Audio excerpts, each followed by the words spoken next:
Yes, so the out of chaos creatures mostly done on paper.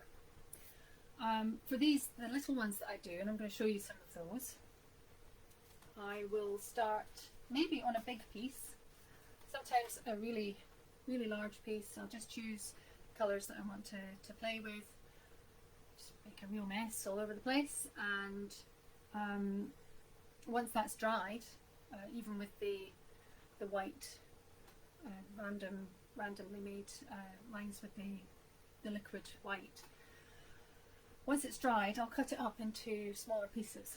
I mean, sometimes I'll see something in the big piece, and I'll do a large piece. Most times I like to cut them up into smaller because it's actually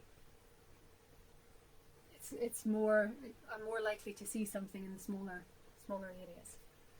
So I end up with lots of swatches like this, in various colours. Sometimes I'll cut up big pieces that I've done as demonstrations, so this one would have been a demonstration of how to paint mixed media flowers and things like that. So again, some older pieces that I've not really found anything in that have been larger, and I'll cut them up, just give them a second chance at having a life. And then quite often I'll see something that I wasn't able to see before. Sometimes that's just a starting point, and I have to again do a squiggly bit on top of that. Now, while I was at Threaplands for NEOS, Northeast Open Studios, I got some other people to do squiggles for me, and I found things in their squiggles. So this one was one that I found in a Posca pen squiggle. So that was on top of one of these swatches with one of these acrylic Posca pens done by Kobe, and we found this barn owl in there for her. So here's another one that is just at the stage where I've put one eye in, because I think, to me, that squiggle looks like a seal. So at some point that one will become a seal. This one, I think, might be a fish with some coral sea anemones around. We'll see. But that's how they start, these little ones. So if I show you, these are they're actually really popular, the little out of chaos creatures. So I've only got a few left, but I thought I'd show you these, and if you can see them, some of the places that they started. So this is the smallest one that I've got, and that is how it started. Now when you look at that, you think, well, yes, that you were obviously always going to do a deer there, but no. This was chopped up from a much larger piece, and I don't know even what way, it was probably that way around to start with, and it made two other pieces. One of them was a raven, which was bigger, and then the other piece was it three? Oh, there was four pieces than that. And then they did a squirrel, a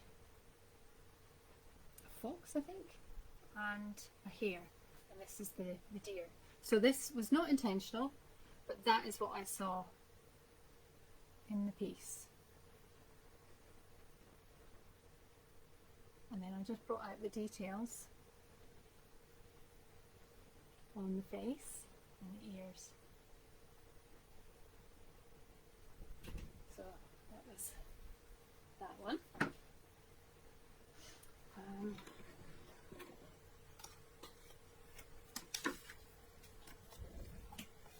This one, so this was a much larger piece that used to be a floral piece, and I had used some leaves from the garden to stamp paint.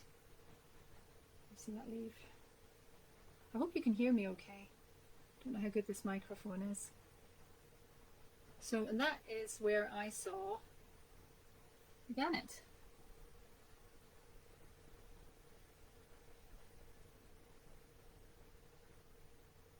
So I used even, put that down, you can see that. where the beak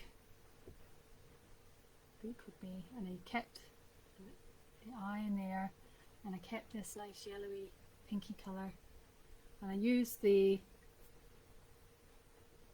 ridge of paint in the sky to make some of the birds in the background, and that's how I got those.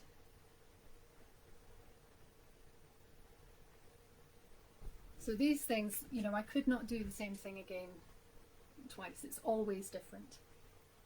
That's what I love about it. So it's exciting because I cannot, and I don't make any prints of these, so they're one-offs. They're completely, you know, when you have one and they give you, if I've got it, because sometimes I get a little bit too excited and I forget to take a photo of the paint and I just get stuck into the painting. But if I have the original photo of the paint, then you get that with your painting so that you can see where it's come from. That's the garnet.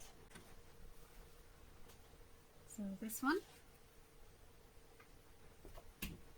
I did quite a few with this yellow colour, which was quite fun because these were, the blue parts of that were actually collaged paper, and I use, when I'm painting, because I make such a mess, I use blank newsprint style paper over my desk to protect it. Doesn't always work, but over time, because I'm scraping paint onto it and cleaning off brushes and wedges and stuff like that, it gets all this paint attached to it, and I just tore the sheet up into lots of different bits and had a great big sheet of with the yellow on it, and just put these torn bits of paper on top, and that created what I found, the hair in there. And it also made this J. See where I've followed the beak. I'm really going to have to work out my lefts and rights here, aren't I? There you go. So you see what I mean by composition wise. Things sometimes they're not in the middle or where you would expect them to be. But that's why, because they get found in these random bits of paint and paper. I don't have the original bit of painting for this one, but this lovely sleeping bear, and he has some gold. I don't know if the light will pick that up. Some gold in his ear. And just here as well. I've got with the yellow that hasn't already gone elsewhere. This is howling wolf, and he came from this. Sorry if I'm making you dizzy with moving these bits about, but do you see how that shape reminded me of this howling wolf? Here. So you wouldn't think that I could find something in this part, would you? I did. It's underwater diving kingfisher.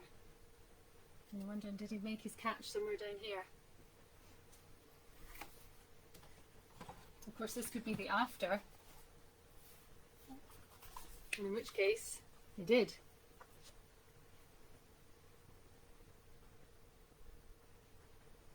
So from that,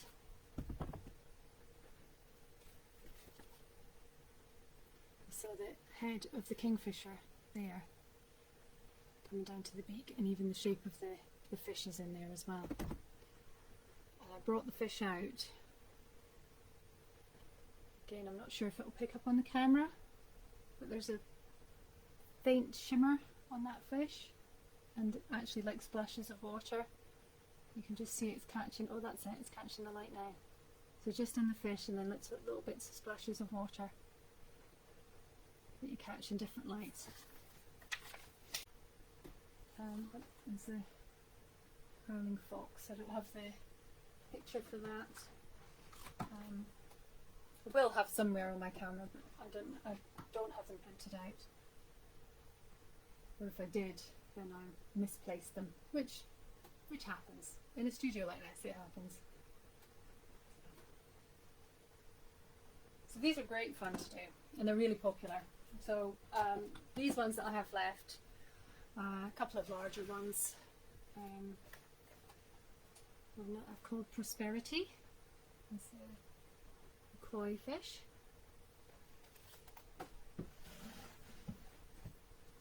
And this pig.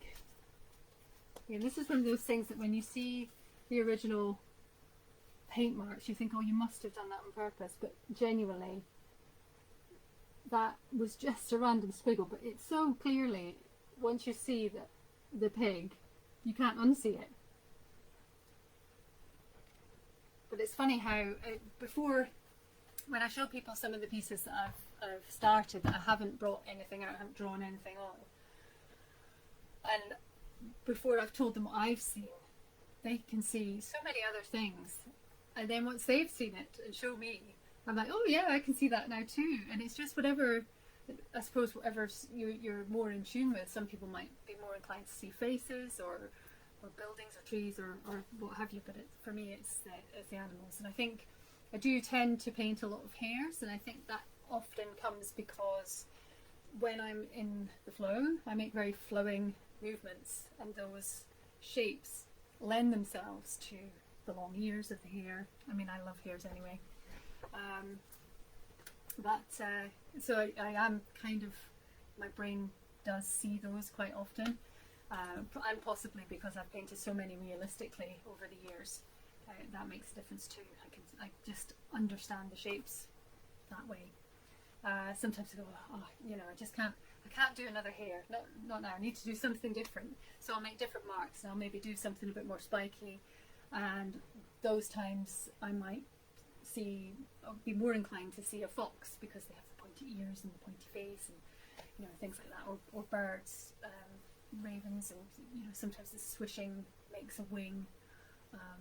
Yeah, it's really fun and interesting, and it keeps me enthusiastic about what I'm doing as well. So that's the out of chaos pieces. I think the hat's coming off now, I'm sorry. Oh, just absolutely roasting in here. I've still got the festive jumper on though, so you can forgive me for that. It's like, with this much hair, it's like wearing a tea cozy on top of a tea cozy. So what else have I been up to?